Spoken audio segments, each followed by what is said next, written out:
The bigger issue is actually, for the economy at least, is the amount of debt in the system. So, one thing I've been watching even prior to this pandemic was that, GDP growth was declining in rate, in rate of change terms. So we were getting GDP was still going up, but it was slowing compared to where it was in prior years. And then also, we have a historically very large amount of debt in the system. And so, there's the short-term credit cycle where businesses and households build up debt, and then there's some sort of deleveraging event and a recession, and they end up paying down some of that debt. But over time, those debt cycles tend to build up on each other, so they never fully deleverage, and they just kind of deleverage half the way, and then they, interest rates go down, and then they build up even more debt, and so there's kind of this toxic mix. And after a very long time, there's so much debt in the system, and interest rates hit zero. So it kind of hits that hard wall. And that's kind of where we've been over the past, 10, 12 years. We've been at kind of the apex of like a long-term debt cycle with a very huge amount of leverage in the system. The virus comes along, and then, that would have been kind of easier for the world economy to deal with if it wasn't for the fact that there's so much leverage in the system, both in corporate balance sheets, household balance sheets, and then even on sovereign balance sheets. So a lot of things are kind of playing out in a similar way that I thought. Of course, the virus was a curveball, so you had kind of some industries get hit harder than I would have guessed, and other industries benefit more than I would have guessed. But the overall macro environment is really not that different. I think it kind of pulled forward stuff that I might have expected to happen over 2 or 3 years into the first half of this year. It'll be fine eventually, but it goes through a process that can be very messy in order to get to that next fine level. And also it depends where you are in the world, because different places will have different responses. Some places are always going to be more fine than others. Of course, there's some places where it ends up not being fine, but in most places it ends up being fine. But it's not without kind of a hard challenge ahead. So historically, when you get to this high of debt level, it's so high that it can't really be deleveraged without kind of a full system crash. And what they end up doing in practice usually is the currency itself gets devalued. So, the last time we had debt levels like this was back during the Great Depression and World War II era, and they ended up devaluing the dollar versus gold, and then treasuries underperformed inflation, on average for a couple decades there. And so we've seen that kind of play out in a lot of different countries as well. If you go back through history, there's even kind of case studies in like ancient Greece and in Athens, for example, like 2,500 years ago, where they had the same problem happen and they ended up devaluing their currency. It's a cycle that's kind of as old as civilization, where you have these big kind of debt pileups, and then usually there's some form of deleveraging, which at these extreme periods ends up involving currency devaluation.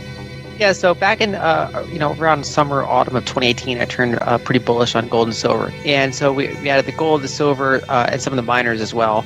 And so over that time, those have done very well. We're kind of currently in a consolidation, right? Because we at the last month or so, the prices went up pretty fast, pretty quickly. And so in some ways, they kind of reached overbought conditions in the near term. So I wasn't be surprised to see a pullback. And I don't know if that pullback's over. I think I always kind of say it depends what happens with fiscal, right? So if you have kind of a more deflationary shock, people often think that gold is going to protect them in kind of all conditions, but it really kind of, so as kind of an insurance, it protects in all conditions pretty much. However, the paper price of it can fluctuate and go down briefly during big liquidity shocks. So if you look what happened in March, for example, we had that big deflationary shock. We had a decline in the gold price. And it was interesting because there was a big divergence between the price of physical gold and silver and the price of ETFs and futures and other kind of more paper products. So if you were trying to buy gold and silver during that sell-off physically, you couldn't really find it in most places. And if you could, it was way higher. So actually physical kind of coins went up in price, even though if you're looking at the ETFs or the futures, it took a pretty big dip, especially silver. It was actually a really good buying opportunity. Before we continue, help us by smashing that YouTube like button and subscribe now to this channel. This shows the algorithm that you value the information, and it helps us spread this message. Sharing is caring. Please like and subscribe now. Thank you. And now, let's continue. And then when we had that kind of policy response, so they started to kind of expand the money supply and kind of throw money at the problem, then of course you had gold and silver and the miners explode back up, right? Because they never really should have been down there in the first place. That's what happens in liquidity shocks, is people kind of sell whatever they can, including their gold and silver, just to get cash to meet margin calls and other things like that. So for people that are unleveraged and they can kind of wait that out, that was a very good buying opportunity and holding opportunity to kind of wait for that rebound. And I think, it's possible we could repeat another one of those events to some extent. If we get kind of another kind of solvency event, I wouldn't be surprised to see kind of consolidation or pullbacks in some of the precious metals temporarily. And I would view that as another buying opportunity. I think physical is great to hold where possible. There's also kind of funds and miners you can get to get exposure. Longer term, I think that likely gold and silver are still kind of going to do pretty well because, I don't see this expansion of the monetary base kind of ending anytime soon. I think they're going to probably run very large deficits. A lot of it will be monetized, and we're probably going to have negative real rates for a while. So gold tends to be very correlated with, kind of inflation-adjusted interest rates. And I think that because we're probably going to have long stretches of those being negative, I think gold can do very well. But I think that there could be kind of pullbacks and more deflationary shocks along the way. I think it could definitely happen, especially if you look farther out through the decade.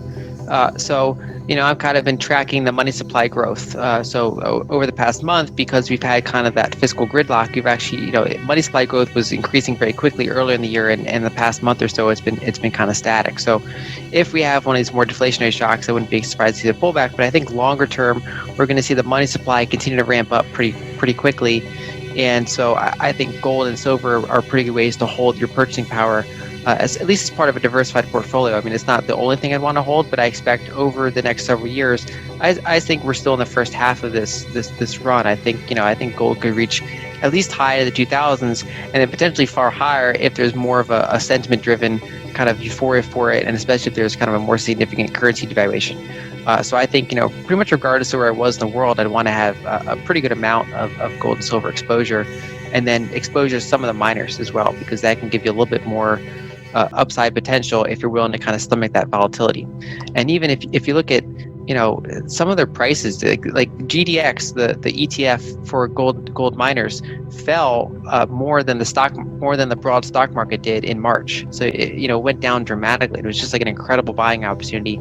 And so we've had a sharp rebound then. So if we have kind of another kind of one of those scary moments, I think I personally would view that as another good buying opportunity.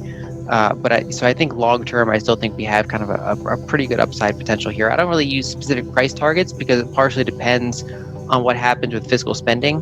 But I still think that the kind of the end of this run is probably going to be notably higher than now. I think that will probably happen eventually. I think the timeline's unclear, and I think, of course, every country's different. So it's kind of funny how quickly that came about, because when earlier this year, when Andrew Yang was proposing that, it was kind of like, people were like, yeah, cool. And then months later, you had Democrats calling for it, and you had even Republicans calling for it, at least in a kind of a moment. So everyone was kind of like, how Andrew Yang are you? Like, some people are like, I'm more Andrew Yang than Andrew Yang was. And other people were like, and then you had the fiscal conservatives that are like, I'm only like half of Andrew Yang. Like, I only want to. So it was kind of that big changeover. Now, of course, his was a more permanent plan, so he wanted to have that continuously, whereas this was more of a kind of a response to this pandemic. What to do in such a situation? Inform yourself and keep your financial education strong. We from the Compact Group offer our loyal subscribers a free educational portal with first-hand monetary, financial, and economic knowledge. Enter our invite-only Insider Club by clicking the link below. You will get access to first-class information far earlier than the rest. We have prepared a special deal for all our members, where you can access a giant pool of Robert Kiyosaki's financial wisdom for just $1. To find out more, simply click the link below and join our Insider Club absolutely free. But there is more you can and should do. Build up several streams of income. More and more people realize that they have to take their future in their own hands, but they don't know how and where to start. We from Compact offer our Insider Club members unique opportunities. Strengthen your financial muscle and get the edge. Click the link below. Become part of our free Insider Club. No financial obligations. But there's one important thing you have to know. You have to become active. So do it now. Become active, and see you on the other side.